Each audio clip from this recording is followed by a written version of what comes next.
Challenger Series, we are now moments away from Final 5 and TDK's match for tonight. And now, Final 5 actually features Impaler and Sheep, formerly of Team Coast. Here's what happened last night as these teams squared off.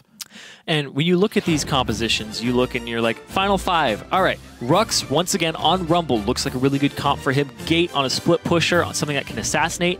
And Veritas, once again, on that Grave, something that helps him win lane. And with Sheep, that looks like a really powerful lane on paper.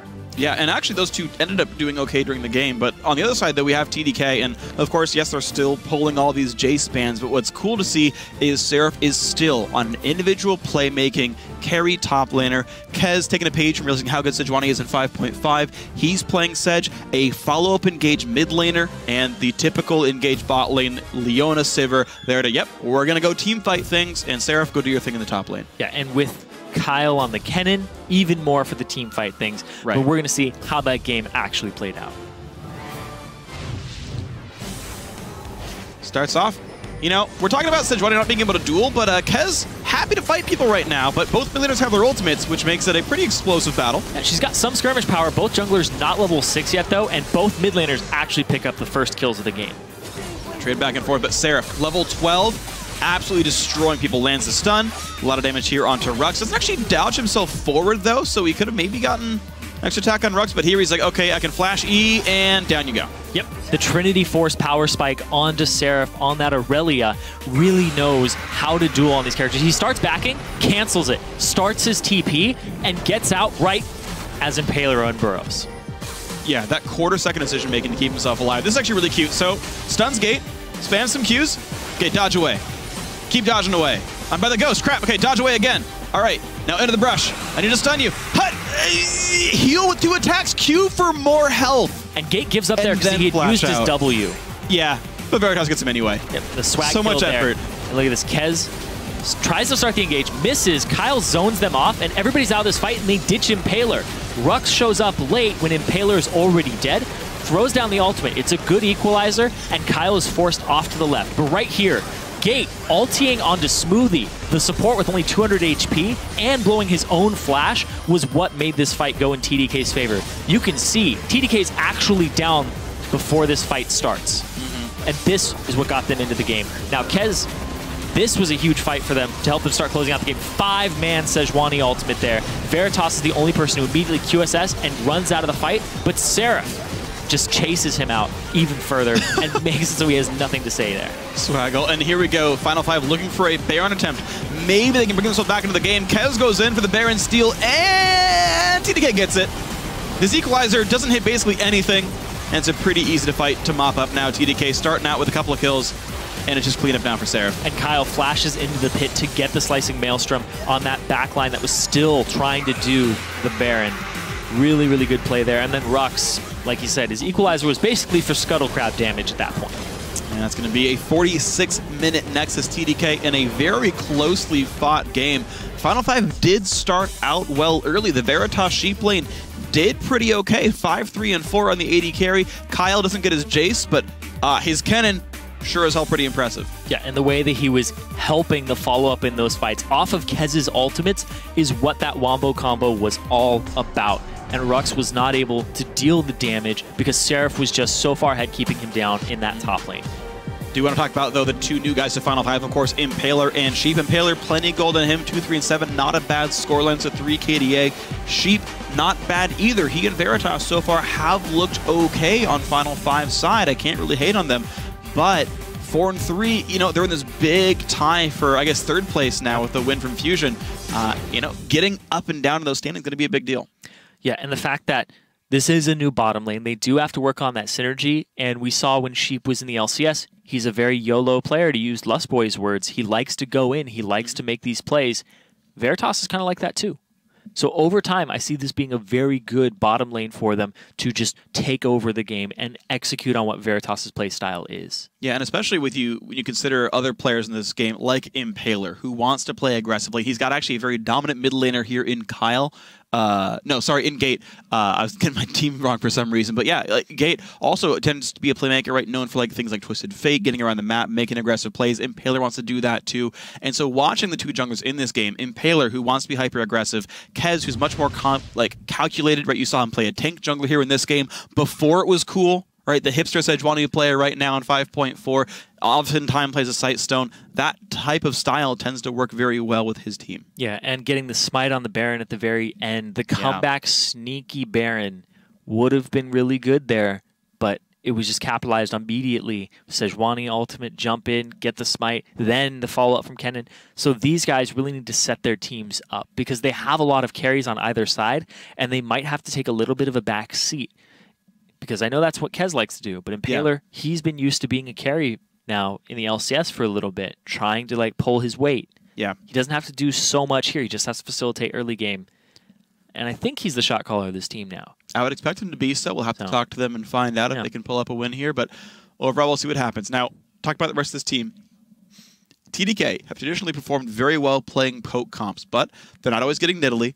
Yep. They're definitely not getting Jace anymore.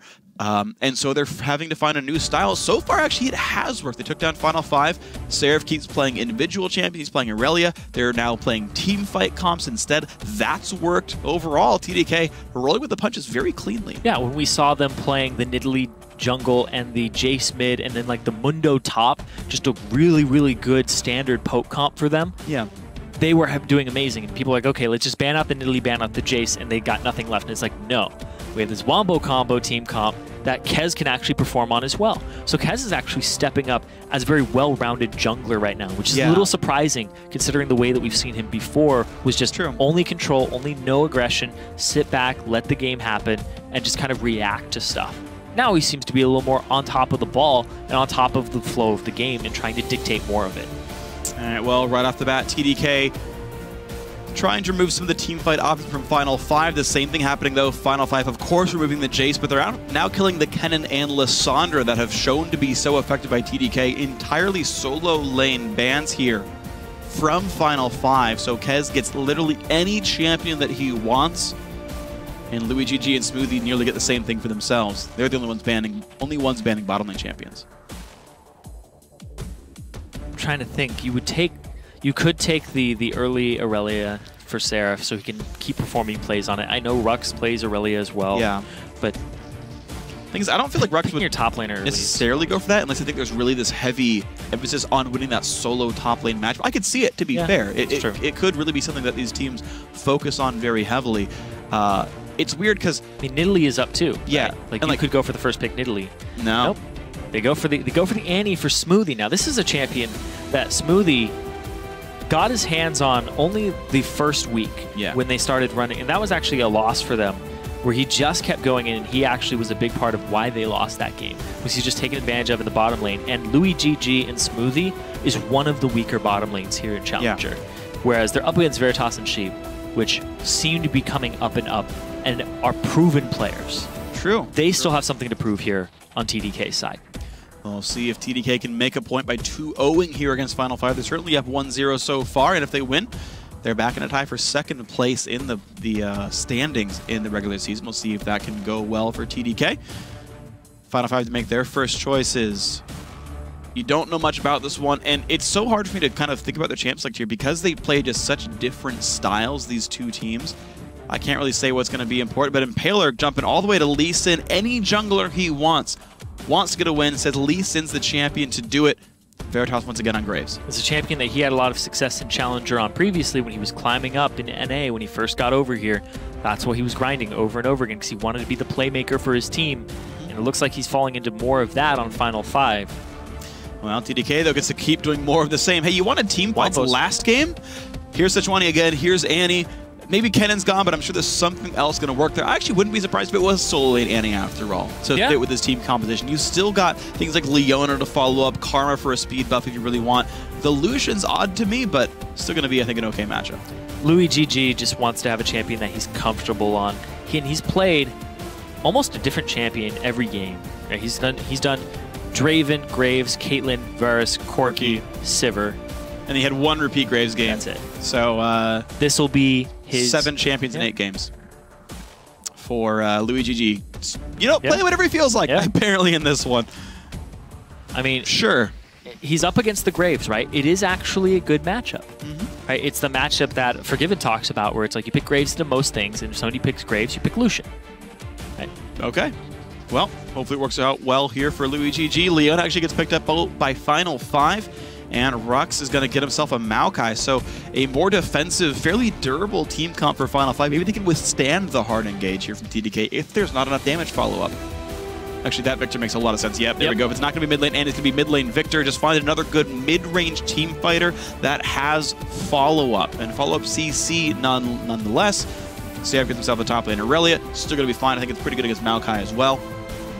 Can't hit on TDK's comp at all. Yeah, there's a lot of ways to just continually chain stun a team. Annie ulti, Sej ulti, throw in the Victor. And it's a really, really good way to just win a team fight flat out. CC wins team fights. Even if you layer it sometimes, as long as it's multi-person. And then they have Seraph, once again, on Aurelia. He had a great showing on that. And I'm a big fan of Seraph playing carries. His Lissandra draws bans. His other champions as well usually draw bans, but he's very comfortable on this Aurelia, and they're just handing it to him. Yeah, absolutely are. So, good luck, Rux. You had to expect this matchup coming in. Maokai, the champion, he wants to play into it. And this is the tricky thing about playing a team-fighting top laner versus split-pushing top laner, and why I like split-pushing top laners with team-fight comps, is you pull the other top laner away. You make them respect the Aurelia, deal with the Aurelia knocking down the turrets, and when you play an engage comp like TDK, they can wait on their engage. If Maokai leaves, hold up. Wait for Aurelia to knock down a turret. Engage when Maokai is gone. Go do those fun things. Gate trying to hold the team together. Goes for Orianna, another good defensive champion if you want to play kind of more of a tanky meat wall. Put the shields up. Shockwave can disengage as well. But, yep, there's actually ways to force the fight. If they do pull Rux in, can they dive in there? Can they start the fight out with like a Flash Maokai or a Solar Flare? There's a chance. Yeah, and here's the thing, too, that I love about Sejuani is she's not like Jarvan, where you start the engage, you put yourself at risk. You throw out the ultimate, and you're like, it hit multiple people. It could even just be a fake ultimate to get a TP. Sure. You can throw it out, stun 4 people under a turret, and then it's like, oh god, you look like you're going to go forward, TP, you're just like, all right, let's back up and wait for it because the cooldown difference. Exactly. Yeah, well, that's going to be fun. We'll see if that's going to work out well for both these teams, but we're going to find out if adding Sheep and Impaler was enough for a Final 5 victory today. Let us know what you guys think Let us know what you guys think this matchup's going to be. Tweet hashtag TDKWin or hashtag F5Win to @LOL Esports. We're going to check the votes in just a few minutes. Both these teams right now tied at 4 and 3. You're looking at very scary teams like Fusion and Enemy Esports in the top half of the table. Getting up there around 2nd and 3rd seed, going to be a lot better than being 4th seed, I think, if these guys are going to try to make their playoff roads go farther than the first round. Yeah, nobody really wants to go up against Enemy in the first round. No. They look like a very dominant team, but at the same time, Fusion is looking stronger and stronger. Yeah. Right? They look like they're on the upswing and that they're actually catching like a lot of synergy very recently. And we'll have to see now as the playoff picture shapes up and as this game shapes up. Now, to note, if TDK wins this game here, CLG Black are out of the playoffs for sure, and we will know what our 4 teams will be. So we just don't know the order. We just don't know the order, absolutely. But that's the question, though. CLG Black fans, root for Final 5. Otherwise, you're not going to see your team in the top 4, and they're just going to play for the 5th, 6th seeding, which will determine how their qualifier goes, but that's not for this time right here. We'll see how the regular season shapes up as we get our lane assignments so far. Completely standard battle lines. Oh, man. If they win, that means CLG and TSM are bottom of Challenger and top of LCS at the same time. True. 1 and 2 spots for both, 5 and 6 on the other side. Why not? Well, might be a rough road, but we'll see if those teams can shape up maybe for the summer split. See what happens right now as the teams retreat back into their own jungle, and because of the battle lines, there are no deep wards for either team. They could very easily swap their lanes back, choose to go for a blind pick lane swap. But that will not be the case. Looks like Veritas and Sheep want to tank the Gromp. Louis GG and Smoothie will go top lane after all. And they can actually, they'll be there in time to set up a freeze. Final 5 will definitely not because they're doing Gromp here. And that's the beauty of battle lines, is nobody gets those deep wards. You don't get to see where the lane swap is, but you also just get to make the blind decision of, all right, are we going to do it? Let's just try it, right? And then it's a blind call. Oh, this is cute.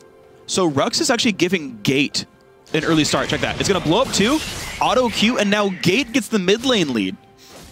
Rux is going to do his double jungle thing anyway, noticing there's guys in the top lane. And now Gate's going to get level 2 off the first wave and gets to go harass a short-range mid laner in Kyle. This could be a very good matchup for Gate. That's the thing with Victor, too, is, like you said, very short range. Takes him a while to actually get off the ground. There's the level 2, and Kyle's going, what?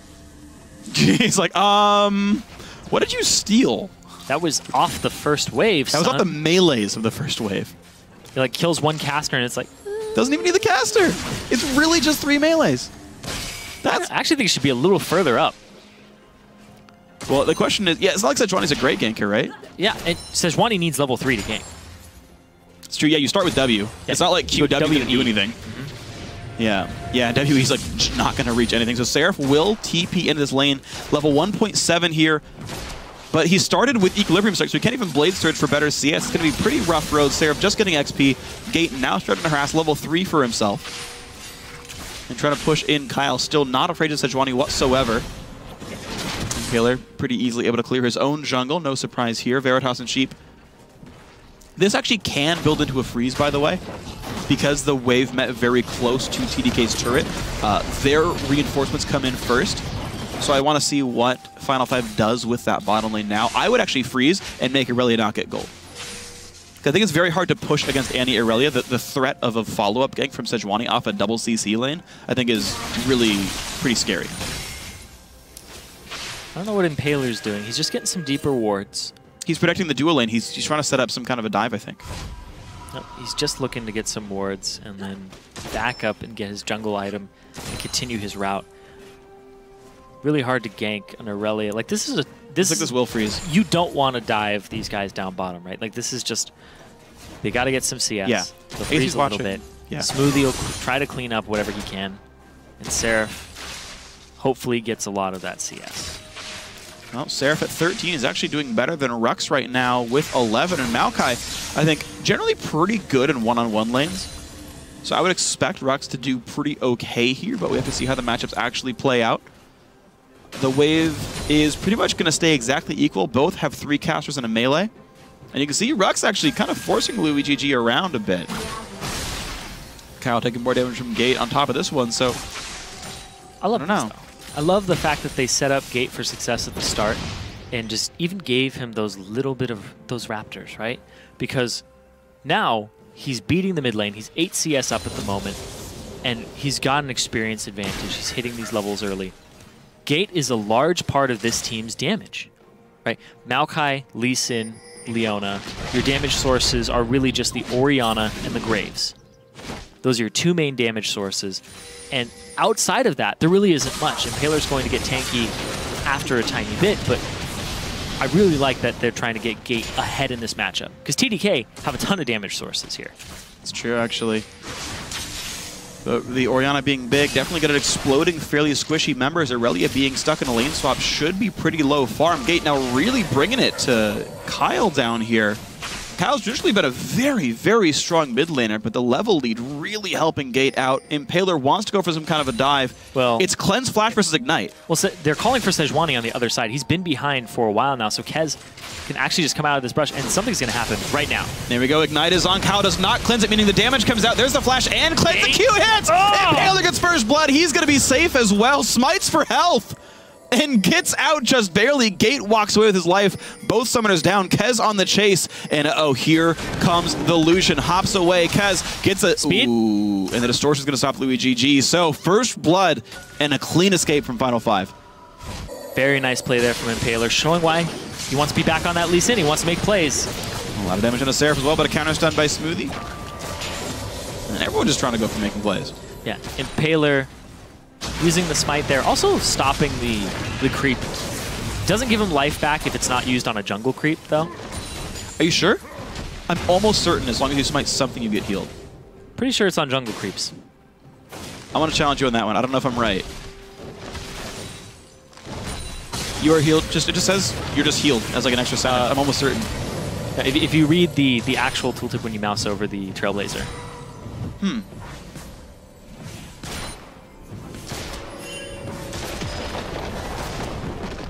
Casting Smite on a monster, you're right, okay.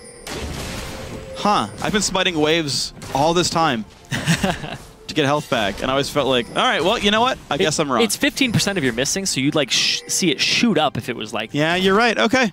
Well, but he used it to like stun it, like panic, whatever it might be, but you're going to see this play once again. Impaler just making a really nice play here over the wall. Gate just barely gets out too. He runs himself out of mana here, and he's basically using Clockwork Windup, but Impaler with the immediate jump in. Boom! Yep. Ward hop, flash E, and then lands the Q on the fadeaway. And Gate had to flash away, but hey, worth it. Yep. Now the Dragon attempt from Final Five, their dual lane was bot the whole time. They actually managed to knock down the bottom outer turret during that skirmish as well. And it was very clean. Now in the mid lane, by the way, an attempt for Gate, but Smoothie's here to turn it around. Kyle lives, and Kez is already here to turn Rux kind of to shame. TDK get the first kill on the board finally, but they lose first Dragon and first turret. And there's nobody to go and answer for Seraph in the top lane right now because of that TP. TP advantage goes over to TDK for the next play.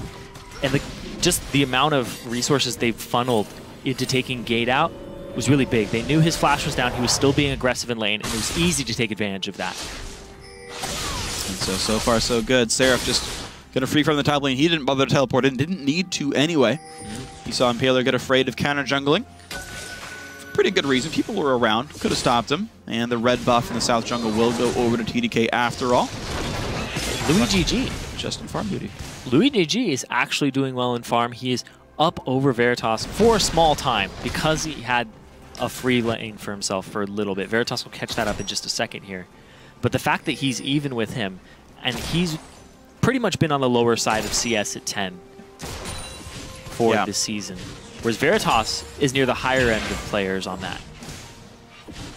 Well, Veritas is just going to sit in the lane, though, and get his farm up. We'll see who does better in the mid game then between this Graves and this Lucian. This is Veritas' third support that he's played with in Challenger. He went from Rule 18 to Kongquan to Sheep now.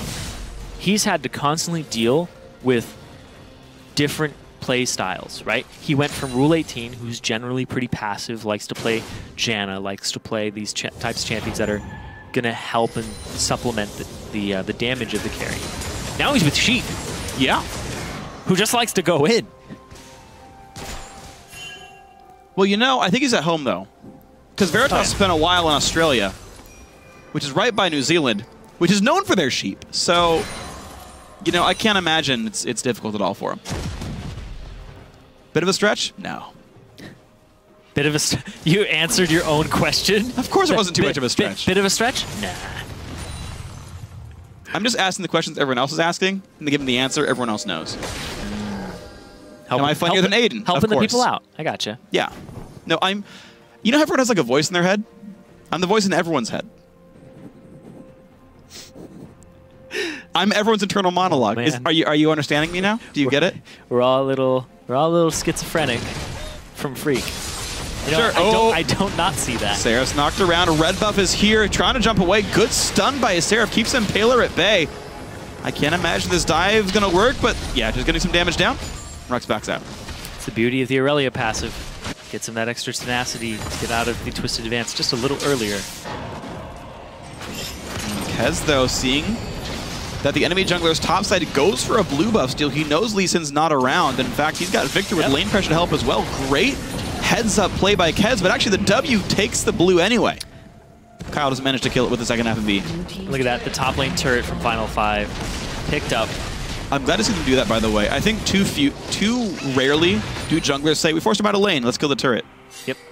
I'm really glad this happened for Final 5. They actually go into the jungle. They can take Gromp away. They can take Wolves away. They can ward up the jungle while they're there, all with impunity because they saw Seraph's out, and we saw Kyle and Kez on the right-hand side of the map. And you have to keep applying pressure, though, once you do that. You have to keep it up. True. Because you don't want the Victor to keep hitting mid-late game spikes. You don't want the Aurelia to have a free farm lane.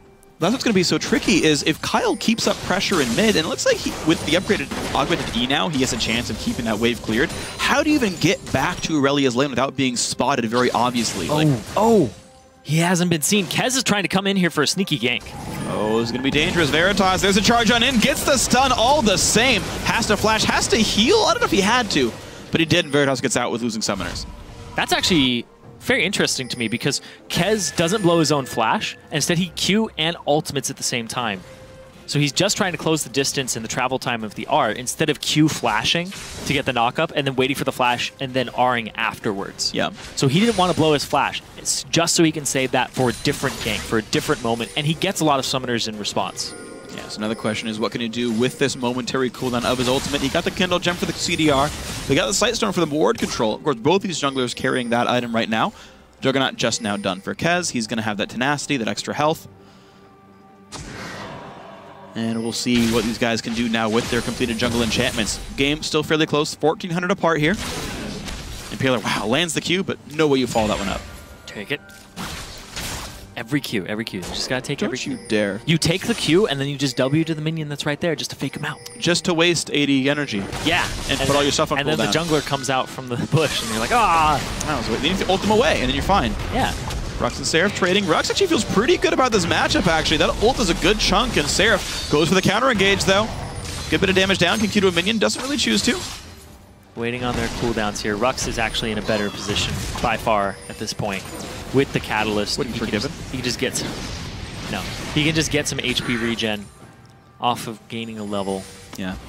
And an early Frozen Heart looks like it's going to be in the mix as well, so really hurting Seraph's attack speed. Gonna be a nice thing. Kez, 20 seconds before Dragon spawns, starting to clear out some of the aggressive wards of Final 5. Puts one down, but Sheep clears it back. Now, who can really get the ward control up? Neither team now holds many good aggressive wards for Dragon.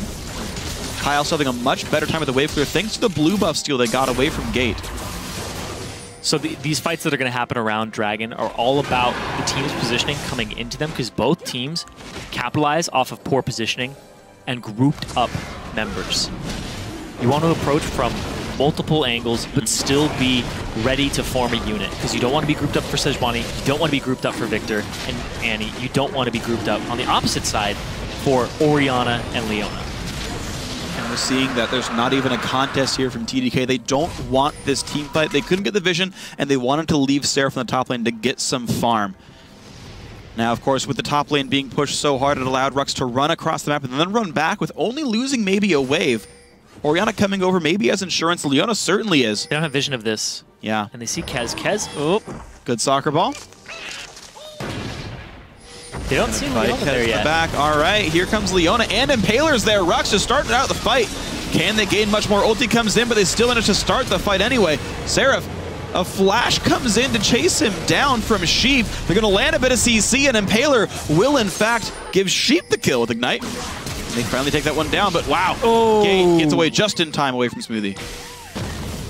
That ultimate coming down, he had to cast some spells to get his stun up, and then cast the ultimate, because he didn't have the stun prepped at the start of that. Like you can see right now, Smoothie actually has the stun Yeah, prepped. Timbers wouldn't even have stunned. Yeah. Like, Gate could have like straight walked out of that one, but he didn't know that. Give Sheep the kill. Yeah. So, Sheep, cash money in tow. Moby Boots and a Sightstone trying to make the cross-map plays. Did get a kill for himself. So far, so good for the new Final 5 player. Kyle just taking so much poke. Shockwave goes in. Can they get the engage? I doubt it. Gate didn't have any mana after that. It's just the chunk down at that point.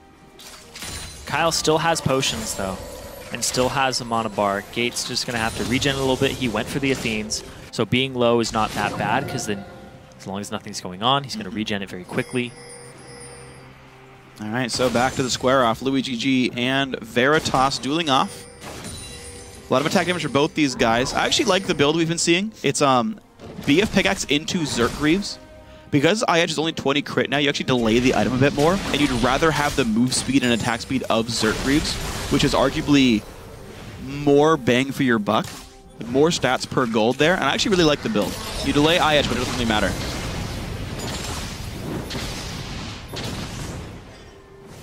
Right now, Rux is just shoving top, going somewhere. Shoving top, going somewhere, right? And you talked about team fight top laners versus split push top laners. He's not having to answer Seraph because he can actually deal with him a little bit in a one-on-one situation and then walk away. Go to a different lane. Veritas up in CS. Gate up in CS. All across the board right now, Final 5 are in really good shape. And they're going to be in really good shape for another maybe 2 minutes, but Seraph is quickly closing in on that Trinity Force power spike. A bit delayed due to the lane swap. 16, 17 minutes, a bit late for a solo lane Triforce, but he will get there pretty soon. And that's when the matchup, I think, starts to get a little bit easier for Seraph. When you actually start pushing away Rux, not allowing him to wave clear so cleanly, and Final 5 will find their time at running around the map much more limited. But up until Seraph recalls, that won't be the case just yet. But you can see he's recalling on the map. And Trinity Force, dodge. Cleanse. Good cleanse. All right, Kyle's safe. Still wave throwing best he can. Starting to go for a bit of CDR himself. Actually, is going for the Merlinomicon build on Victor. It's one of those things, he went for the Hexcore Mark II already, which is one of those things that people are still figuring out Victor builds. And I feel like once you have your Q on a low enough cooldown, once you're around level 13, then it's okay to drop that 1,000 gold into it. Otherwise, I think it's better to actually just start getting a damage item that's going to give you CDR too, because then that would lower the cooldown of the Q. Then it justifies having that for the movement speed later. Yeah, well, his Q right now on a 6-second cooldown thanks to his 13.75 CDR. The Phoenix Codex, of course, being part of that. Masteries being the other bit. LuigiG right now just playing the mid lane wave clear duty alongside Kyle's Victor, and TDK just buying time. I think this team really has to play around Seraph right now. Despite being 0-1-0, that Triforce should allow him to make some good plays. Especially with Rux going Merc Treads there. MR will mean a little bit against Equilibrium Strike, as with the Tenacity, but I have to see how much it really affects this fight. Seraph, I think, can really put some pressure on the map now. And he's just going to try to freeze these lanes, make sure that he can hold them. I actually like that. As long as possible. Don't shove them out. Unless you're going to make a play, right? Here's the thing. Yeah, Final 5 Siege isn't very strong. They, like, Graves is short-ranged, Oriana's immobile. You have to be so afraid of Sejuani and Victor that sitting still in front of a turret is a really dangerous situation. So, look, the first 2 turrets went down. Good job, Final 5, but what else are you really going to get? Maybe the next Dragon in a minute. You're seeing Sheep play for Ward Control to do that. It's funneled farm. Maybe a red buff steal. Yeah, exactly. It's funneled farm. And Rux gets to push the mid lane. He doesn't have to go top. He doesn't have to force the issue. Seraph, though, caught out a little bit. Wants to show mid, kicked around, rooted up as well. And this team fight for the mid lane, not going to happen at all. Mid lane outer, maybe going to be easily picked up, but LuigiG wave clears while they kill off Seraph. I'm not sure why he went there. You have teleport. You have a perfectly good wave to farm. He doesn't want to use that teleport. He wants to just walk What are you going to use it for? But it's one of those things where that was like a flank play that he was looking for. Because otherwise you would have gone by Wolves and down and come through the middle of the lane. That's He was looking to try and make a play onto the backside, but Impaler read that, saw it coming. He's freezing the wave. They can see him move over. They dive on in. Shockwave will miss. Rux not going to get anything for it. Gravity Well gets a 2-man stun. Oh, God. Final 5 lose 2 out of the map. Smoothie gets re-engaged upon 2 for 2. Overall, his couple members are dead. If you want to count the kill on a Seraph after all. And he finally shows back up with a teleport. Knocks down Veritas. TDK turning it back on in the mid-game just like last time. And Dragon is almost up. It's got 8 seconds on it here. And what was really big there is the Shockwave missed. Gate hit nobody. Gate's the person who has a lot of the gold of this team. The CS is funneled into him. And now TDK, they get to apply pressure to this turret. They get to get this Dragon, and they get a foothold in this game. Sheep and Impaler, it'd be really hard to engage. And looks like they're just going to get this turret. Wow, look at that one. Sheep in the wrong spot. Went too YOLO. His team is dead. Why are you defending the turret with Impaler? It's not going to work. Heavy overstepping by Final 5. Throwing away a bunch of kills and giving control right back now to TDK. I watched this game yesterday where they were up 3K. Look at that. Missed Shockwave. They walk back into the Victor gravity field, and they pick up 2 key members there. Veritas doing what he can to try and counter these kills, and then Kez and Seraph is back. Then now his TP comes into play. He's able to flank from the side. Really, it was a 4-on-5, and the whiffed Oriana ultimate, and the fact that Gate went so far up to do it instead of putting the E onto Rux, who was diving, was a big misplay there by the team. Well, the thing is, I think they expected the Leona stun to land, which is why they engaged. Like, Gate queued expecting Victor to be stunned or something. Wasn't the case at all. Shockwave misses. Everything went badly from there, but rough stuff now. Final 5. Thing is, they can't be discouraged here. Okay, they're down a kill, but guess what? It's 2 Dragons to 1. They're winning by that margin. They're up 1,000 gold because of the 2 extra turret kills they have. Final 5 should know they are still ahead in this game. As long as they don't make any major mistakes, they still have the way. It's always really strange, too, when you have more turrets than the enemy, but the gold is really close. It's actually a terrible situation for the team that has the turret kills? The turret kills, because you have to play further up. That's true. Yeah, you're closer to the enemy base, so their rotations, their recalls are easier and faster. You have to be a very good team to start executing on that and being like, all right, now we're just going to play the pressure game and do rotations ahead of them. You have to like execute them even cleaner, even faster than just the map advantage and distance between like the 2 points for TDK. So they have to ward up. They're deeper in their jungle. They have to see these things coming, and then they have to siege, which isn't like, it's much easier said than done, right? They have a Victor. Yeah. Their wave clear is okay, and Seraph is pretty much going to be just split pushing the entire time. So shoving out those waves is going to be hard. Well, shoving out top wave, not hard at all. LuiGG pops a Q, pops an ulti, knocks down that turret. Looks like Static Shiv is next for him. A nice high damage build. He's actually getting ahead of Veritas in this one, who's having a hard time. Seraph lands a stun. This is so bad for Veritas, but Seraph doesn't want to stay with Rux coming into the picture.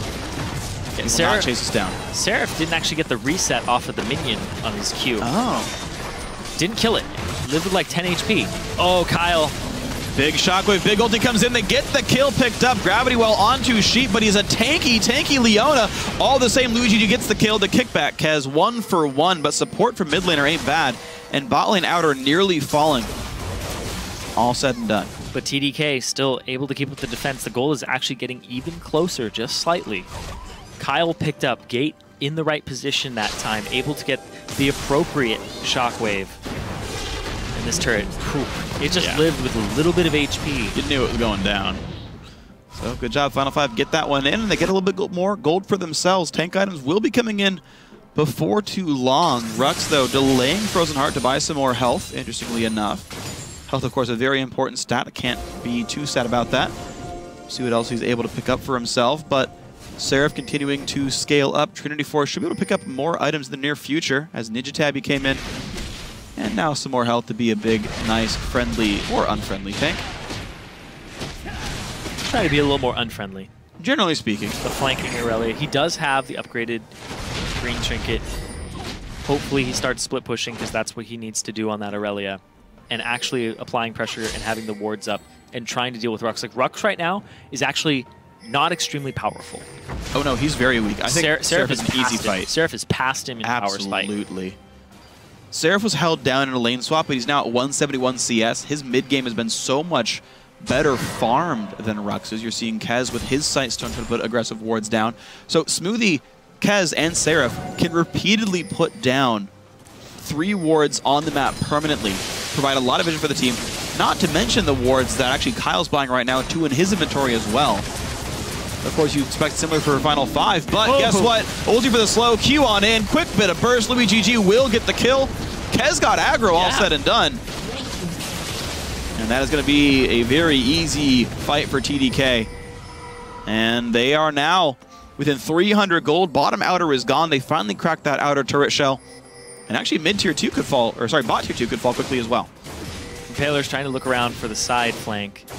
You do also have Sheep here, but LuiGG, he's going to have to get out. LuiGG is actually having a really good game. This is one of the better games, probably one of the best games that we've seen him play.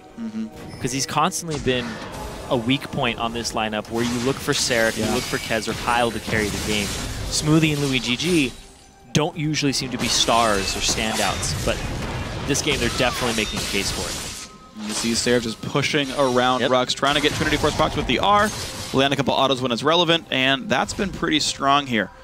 Rux forced to get out. Seraph can happily burn his Q for a chase. He knows he's not really going to be in really any danger at all. It's the maxed Eve and maxed W there. Yeah, pretty standard stuff. Very standard. But the fact that he's also very used to that damage from his Q and how he can kill things. He did kind of misjudged it earlier. But right now, it's all about that split push. The fact that he's trying to get those deeper wards so that he can see people coming to him. I'm actually very surprised that he's not continuing to split push. He must have an item break point. No, it's just Giant Spell. I think he wants to walk to Dragon. He doesn't want to have to burn Teleport just for the Dragon attempt. He's going to do it to flank now. There's the TP. In Final 5, they have to know this is coming right now. They're like, oh crap, we're flanked. Kez starts the fight out. Has to flash out though. Rux will engage, but here comes the counter. Gravity Well, Anti-Stun comes in. Now where's the AoE? It's coming in right now. Leona's gone. Shockwave maybe to turn it around. 2 for 1 so far, but Louis GG going for the cleanup. Gets Rux. Veritas now in a duel. Who's going to win this battle? The Korean AD carries, and it's Veritas coming out ahead with the Phantom Dancer build. But Kyle finally cleans one up. Impaler now versus Kyle. Mono e mono. Robot versus Blind Monk. Impaler tries to get it, and he does. And that's going to be a nice, serene Dragon kill for him. No flashes. What? He couldn't Q? He had energy, I thought. No, to it? No. There we go. I think he wins this fight. He has it up. Oh, we don't even get to see it. Whiffed ulti there from Kez. I heard it because we were watching Seraph, but I wasn't 100% sure, but it hit nobody. And then the Annie, Smoothie, really saving his team's tail in that fight. Now they're on full retreat on Final 5 side. Rux just trying to do zone control, keep him away from the carries while Veritas deals damage. But right there, for a couple of seconds, Veritas was not able to output damage. If he had been positioned a little bit further forward, he may have been able to take out Louis GG earlier, but crit, buckshot, crit. Wow. Yeah, that was Crit City right there. That's why you buy Phantom Dancer. Yep. You are more likely to crit than not crit with that build. You can't complain luck at that point. Sometimes it works that way. Like, that's the disparity in builds. You get a lot of lightning, you get guaranteed damage. You get a Phantom Dancer, you are likely to get those crit streaks. Oh, speaking of likely. Yeah. Likely to hit it. Likely to hit that one. Bam! Kyle explodes the poor guy. Veritas, 3, 4, and 3. Not a scoreline you expect for an AD carry, but he keeps getting found in these fights. Really far up there, alone, as an AD carry. Yeah. That was a frontline AD carry play. Well, now here's Sarah fighting Sheep. Rux in the mix. Impaler cues Baron to make it angry. Kez doesn't stop following. Veritas. Now here's what's interesting, actually. I want to contrast Kyle and Gate, because Gate has repeatedly outlaned Kyle. He's now up 71 minion kills, routinely out farming. But Kyle keeps having better team fights, resulting in their gold being almost identical. They're 700 apart, not a really big change there. Gate with a small lead, actually. But they're still being like really high impact mid laners. Yeah, they're both doing an extraordinary job this game, and they're both linchpins of the strategies. They're both the highest damage output people on their team, save for possibly 80 carries with good positioning. But they are a lot of what happens and what changes the flow of a fight right in the middle of it. And one thing happening here is Veritas is going for Last Whisper. And he used to be a big fan of the item, getting that item third. But he's under so much fire, I think he needs Bloodthirster just to survive and keep his damage output up throughout a fight. Being able to play cleanup. And Louis GG already has that item, the 4, 1, and 6, 34 CS up over Veritas. That's the risk. Louis GG, of course, actually able to get a lot of fights now and successful team fights, a lot of gold coming in. And you're seeing this game actually almost identical to last game, where Final 5 got ahead early. Impaler did some cool things early on. Everyone was kind of holding up. Gate did amazing in the mid lane. But TDK, over and over and over and over again, winning in team fights. And it's not like these guys have to stop team fighting. They've got the split push lead as well with Seraph. Yeah, they have a lot of options. Right now they control the map. They have all these pink wards down. They have a lot of control over the east side of the map. Final 5, though, they're carrying tons of pink wards. They're ready to wrestle control back, and the game is probably going to take a little bit of a swing here in terms of vision very shortly. So we'll see who gets the control. Final Baron. 5 wants it to be them. Yeah, and they want it to be Baron here. First pink ward goes down, gets rid of some of the wards here. And I like how he puts it far away from the wall to help cover more of the brush. Aggressive green there. He's going to watch some of the rotations. No sweepers are up here. Only 3 sweepers. The price you pay for using an upgraded ward drop over your top lane is you get 1 less sweeper. Less chance of clearing waves away, Louis GG. Space Invaders. Hey man, he hit all those. It's a good play. Bam. Now they get to bait it. They get to bait the Baron. You can see Seraph is already here. He walked here. He didn't care about Rux because he doesn't have his TP up just yet, and Rux does. But Kez able to actually brazenly walk in. Seraph the same, just trying to knock down these. Wow, yeah, the Lee Sin Q somehow missed. Seraph takes a big burst and goes down. Gate gets it, still has Shockwave, and TDK have to be afraid of this one. Impaler really wants in, but has to still respect Victor's damage. He's got the fully upgraded Chaos Storm now. Mid lane under fire. Final 5. Will they go for mid tier 2? Will they go for Baron? Right now, it just looks like they shove up the wave, see what they can get. This is a very clearable wave, though, by a Victor. Yeah.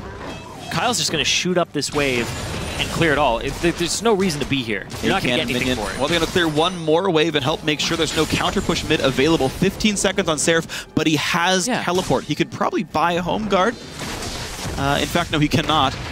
But all that's because he bought a Null Magic Mantle. He could sell it for home guard. You'd have to go in like right now and get the ultimate on. All right, they're going to try. Rux pops the haste buff. Smoothie in the back line. 2-man stun. A little bit of damage on the Sheep, but is that really the target you want? Orianna might be, though. Shields himself. Goes in for the Q. No Shockwave just... Actually, no, it's down and take it back. And 2 for 0 from Kyle. Now, Veritas chased out by Seraph Distortion. Provides a little bit of kiting, but not nearly enough. Veritas forced to run away. And 2 for 0. Too late on the engage there. And Sheep, he didn't have his Solar Flare up just yet. He used it for the pickoff right before that fight when they took out Seraph. And now they lose their tier 2.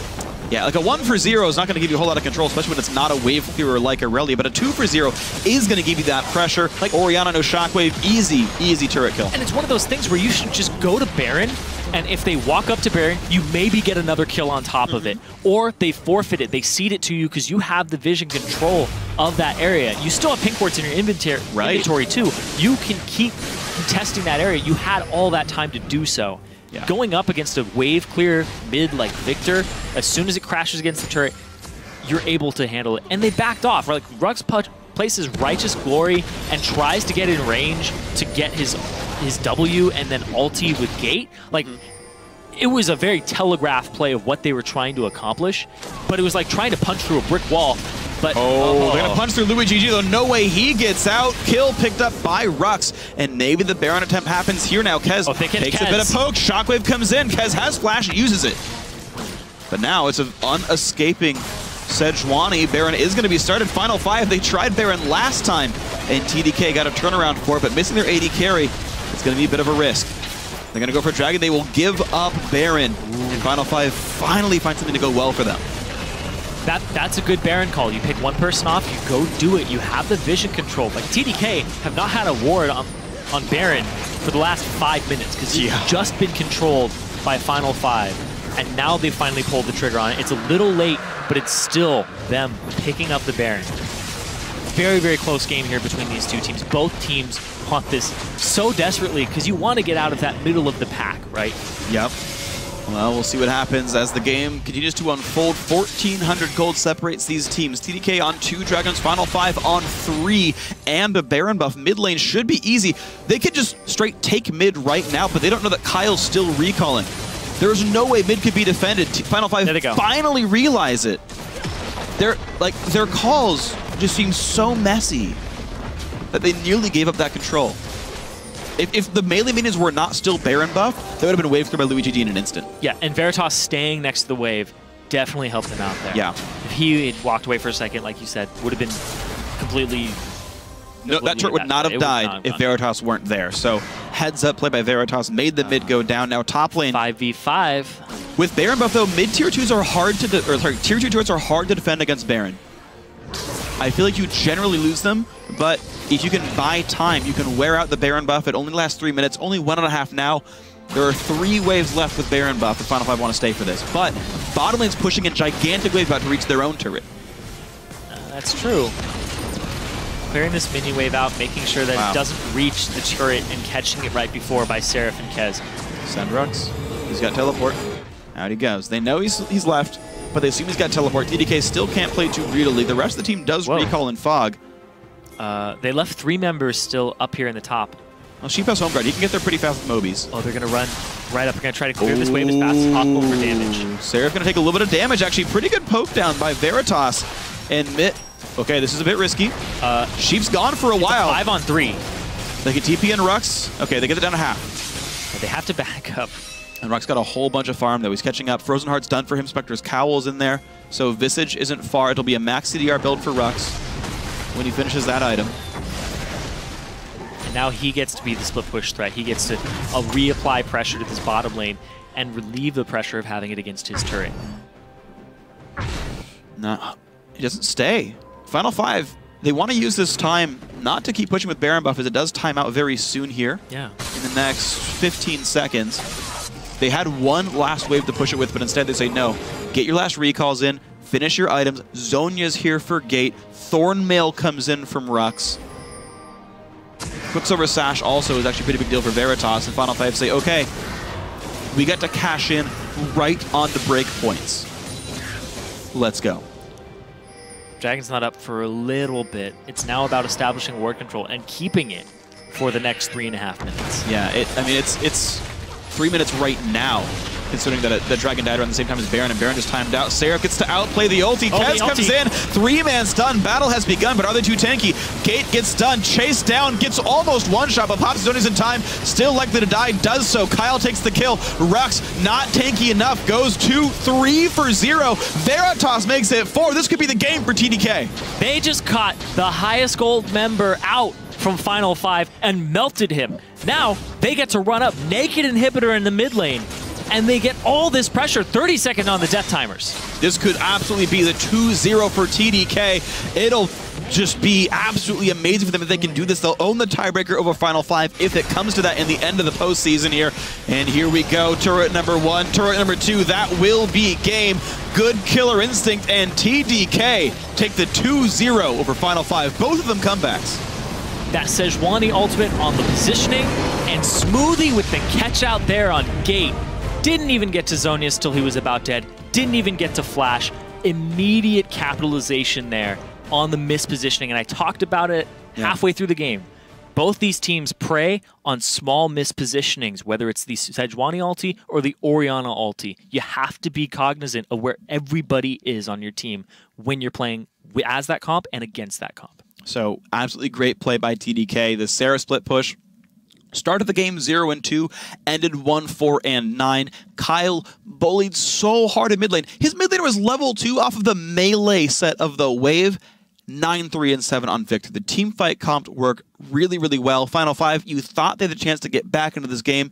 They used Baron to farm up, get the item breakpoints, then set up for Dragon. Problem was, they hadn't set up wards yet for Dragon, so as they limped in to get control, TDK knew they were just as powerful, got the picks, got the engages, worked so darn well. Now that TDK win means CLB, along with TSM Darkness, I believe, are eliminated from the playoffs.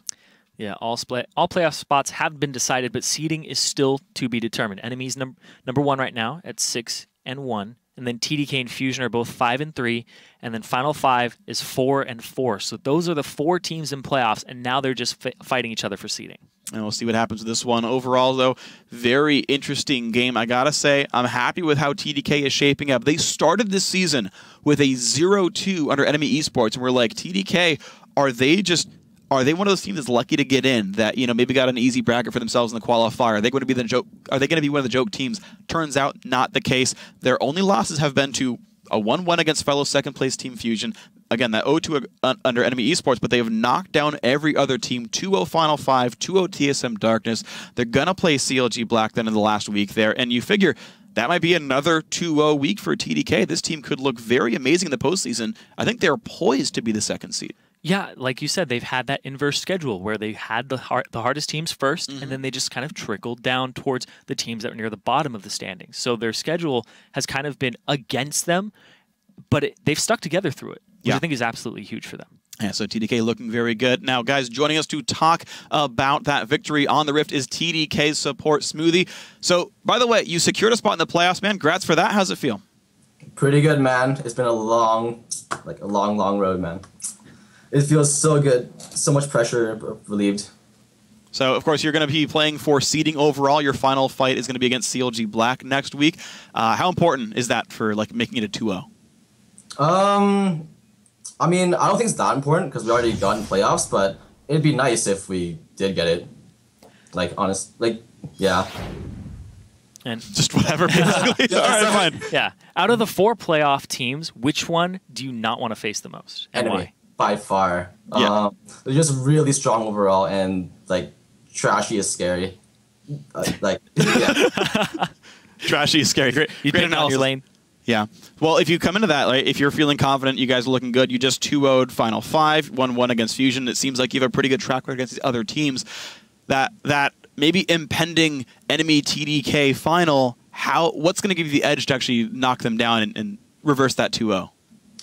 I think that like they probably underestimate us because for the first weeks of NACS, we were really new. I was like just getting into the team. Like before it was Kwan and like of course he spoke Korean too. So I don't speak Korean, so it was really hard for me to communicate with the team. But now that I understand like how the team works, it's a lot easier for me.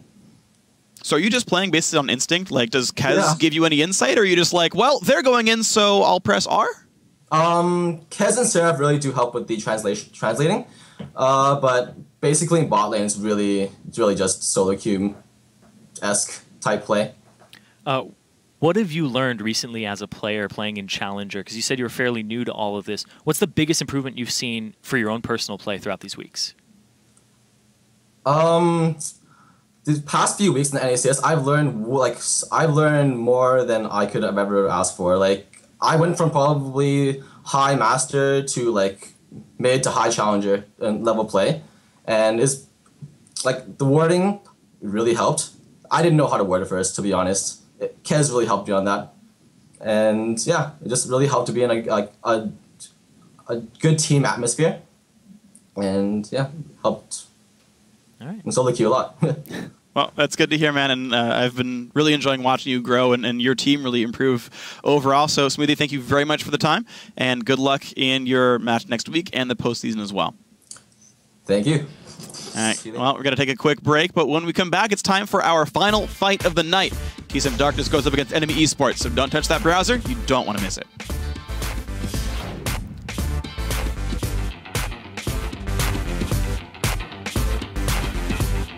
Ignite is on. Kyle does not cleanse it, meaning the damage comes out. There's the flash and cleanse. The Q hits! And Paler gets first blood. He's going to be safe. Shockwave will miss. Ruck's not going to get anything for it. Gravity Well gets a two-man stun. Oh god, Final 5 lose 2 out of the bat, but Smoothie gets re-engaged upon 2 for 2. But Louis GG going for the cleanup. Gets Rugs. Veritas now in a duel. Who's going to win this battle? The Korean 80 carries. And Veritas coming out ahead with the Phantom Dancer build. Kyle takes the kill. Rux not tanky enough. Goes 2-3 for 0. Veritas makes it 4. This could be the game for TDK.